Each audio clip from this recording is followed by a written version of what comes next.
লায়ানসুর, লায়ানসুরা, লায়ানসুরু, লাতানসুর, লাতানসুরা, লায়ানসুরনা, শেষের নুনটা থেকে যাবে। কেমন?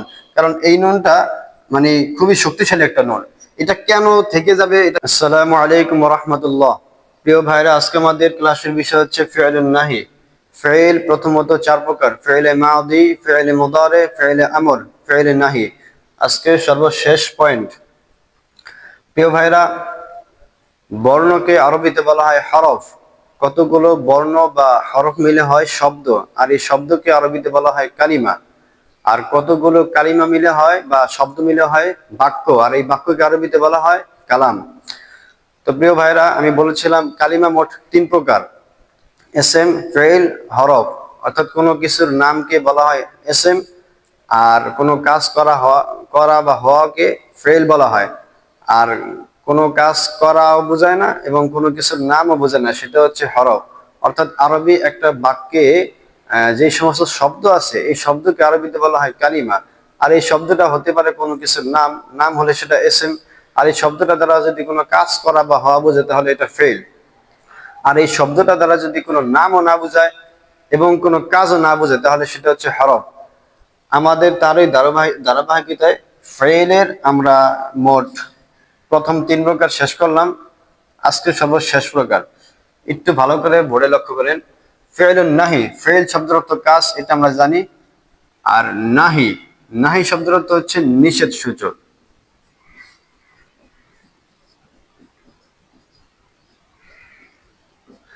একটা বিষয় আমাদের ভালো করে মাথায় রাখতে হবে, সেটা হচ্ছে মানফি। মানফি শব্দের অর্থ হচ্ছে না বোধক, আর নাহি শব্দের অর্থ হচ্ছে নিষেধ সূচক। এই দুটার মধ্যে একটু পার্থক্য আছে।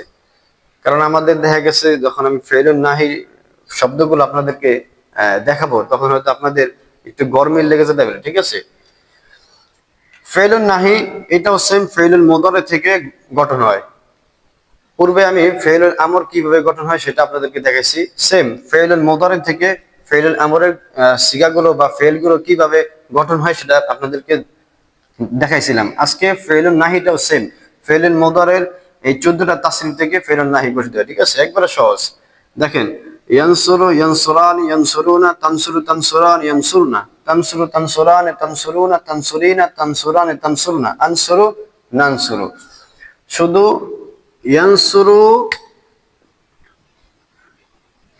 এই ফেইলটার আগে একটা লা বসাতে হবে এবং শেষ অক্ষর সাকিন সাকিন দিতে হবে, এবং যে সমস্ত শব্দের শেষে নুন আছে সেই নুনগুলো ফেলে দিতে হবে।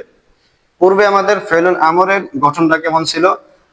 শুরুতে একটা লামজের লি দিতে হবে, শেষ অক্ষর সাকিন দিতে হবে, এবং অবশিষ্ট যে নুনগুলো আছে সেই নুনগুলো ফেলে দিতে হবে। তো ফেইলুন নাহিটা সেম একই, কিন্তু এটা শুরুতে লাম আলিফ, অর্থাৎ লাম আলিফ লা, লা শব্দের অর্থ না আরবিতে। তাহলে প্রথমে লা এবং শেষে সাকিন, আর যে সমস্ত শব্দের শেষে নুন আছে সেই নুনগুলো ফেলে দিতে হবে, আর যেগুলোতে নুন নেই সেগুলো সাকিন দিতে হবে, ঠিক আছে? তাহলে আসেন আমরা ঠিক এইগুলো ওইভাবে পড়ি। ইয়ানসুরু এর আগে যদি আমি লা বসে, ঠিক আছে? লা ইয়ানসুর। এখন এই শব্দটার অর্থ কি? আগে ইয়ানসুরু শব্দের অর্থ ছিল হচ্ছে সে একজন পুরুষ সাহায্য করছে বা করবে, ঠিক আছে? আর এখন লায়ানসুর শব্দের অর্থ হচ্ছে সে যেন সাহায্য না করে। আমরের আমরের যে ফেলটা সেটার অর্থ ছিল হচ্ছে সে যেন সাহায্য করে। আর এখন জাস্ট আপনি শুধু না, শুধু না, না শব্দটা উচ্চারণ করলে আপনার ফেলুন নাহি হয়ে যাচ্ছে, ঠিক আছে? তাহলে ইয়ানসুরু এটা থেকে ফেলুন নাহি কিভাবে বের করলাম? শুরুতে লাম আলিফ জবর লা, শেষে সাকিন। লা ইয়ানসুর অর্থ সে যেন সাহায্য না করে, ঠিক আছে? আবার ইয়ানসুরান এখান থেকে যদি বের করি তাহলে নুন পড়ে যাবে। তাহলে লা ইয়ানসুরা, লা ইয়ানসুরা, অর্থাৎ তারা দুইজন পুরুষ যেন সাহায্য না করে, এইভাবে শেষ পর্যন্ত, ঠিক আছে? তারপর হচ্ছে আপনার এই যে গত ক্লাসে আমি বলেছিলাম প্রথম 6টাকে বলা হয় হচ্ছে গয়েব। তাহলে গয়েবের প্রত্যেকটা শুরুতে আপনার লাম আলিফ জবর লা লাগাবেন, ঠিক আছে? লা ইয়ানসুর, লা ইয়ানসুরা, লা ইয়ানসুরু, লা তানসুর, লা তানসুরা, লা ইয়ানসুরনা, শেষের নুনটা থেকে যাবে। কেমন? কারণ এই নুনটা মানে খুবই শক্তিশালী একটা নুন। এটা কেন থেকে যাবে, এটা কেন পড়ে না, এটা ইনশাআল্লাহ বিস্তারিত পরে অন্য কোনো ক্লাসে বলা হবে। আসেন পরবর্তী যে 6টা ফেল, এই 6টাকে বলা হচ্ছে হাদের।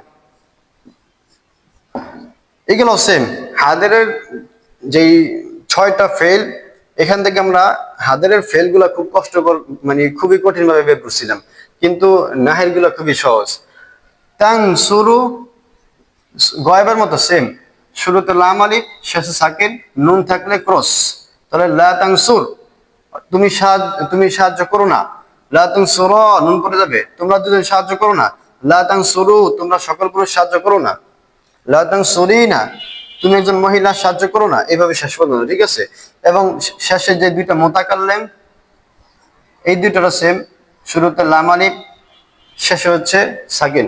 তাহলে লা আনসুর, লা নানসুর, লা আনসুর, লা নানসুর, অর্থাৎ আমি যেন সাহায্য না করি এবং আমরা যেন সাহায্য না করি, কেমন?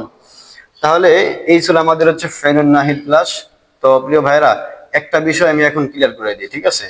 সেটা হচ্ছে, যদি আপনাদের এগুলো নোট করা লাগে, ভিডিওটা স্কিপ করে আপনারা এটা নোট করে নেবেন, ঠিক আছে?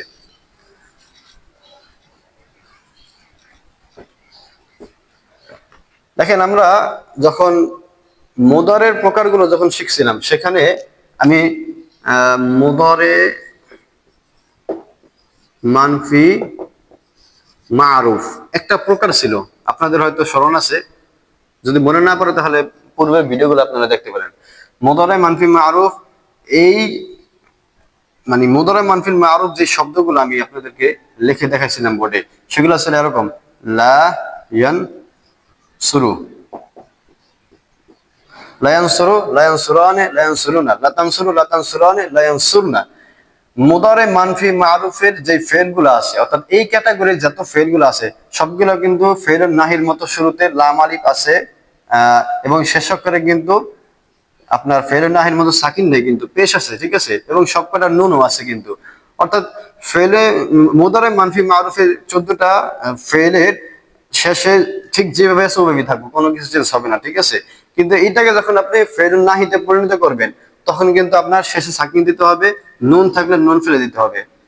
এই এই এই জায়গাটা কিন্তু আমাদের অনেকেরই পেশ লাগা যায়, ঠিক আছে। দেখেন, লা ইয়ান শুরু হচ্ছে আপনার মুদারে মানফি মারুফের ফেল, ঠিক আছে। আর আমি যদি বলি লা ইয়ান সুর, শেষে যদি সাকিন দিয়ে বলি, তাহলে এটা হচ্ছে ফেলুন নাহির একটা ফেল, বুঝছেন? এই দুটা জায়গায় যেন আমাদের কোন রকম ভাবে পেশ না লাগে। তো প্রিয় ভাইরা, আজকে এই পর্যন্তই আমাদের ক্লাস। তো একটা গুরুত্বপূর্ণ কথা না বললেই হয় না, সেটা হচ্ছে, আমি বলেছিলাম আমাদের ফেলের বিষয়ে আমি সর্বোচ্চ 4টা ক্লাস নিব, তাহলে আমাদের ফেল সম্পর্কে পুরোপুরি ক্লিয়ার হয়ে যাবে। কিন্তু আমি মনে করি আরেকটা ক্লাস নেওয়ার দরকার, কারণ আরেকটা ক্লাস না নিলে আপনারা কেউই আমরা ফেলটা পুরোপুরি ক্লিয়ার হতে পারবো না। এজন্য লাস্ট আর একটি মাত্র ক্লাস নেওয়া হবে। ওইটা করার জন্য সকলকে আমার পক্ষ থেকে অনুরোধ, কেননা ওইটা খুব গুরুত্বপূর্ণ একটা মানে ক্লাস। ওভারঅল পুরো ফেল ফার্স্ট ক্লাস একটা রিভিশন দেওয়া হবে, এবং আরো কিছু গুরুত্বপূর্ণ নতুন কিছু তথ্য দেওয়া হবে। এজন্য আগামী ক্লাসের জন্য আপনারা অপেক্ষা থাকেন। আল্লাহ তাআলা আমাদের সকলকে সেই ধৈর্য ধারণ করার তৌফিক দান করুক। আমিন। বারাকাল্লাহু ফি হায়াতিকুম। আসসালামু আলাইকুম ওয়া রাহমাতুল্লাহি ওয়া বারাকাতুহু।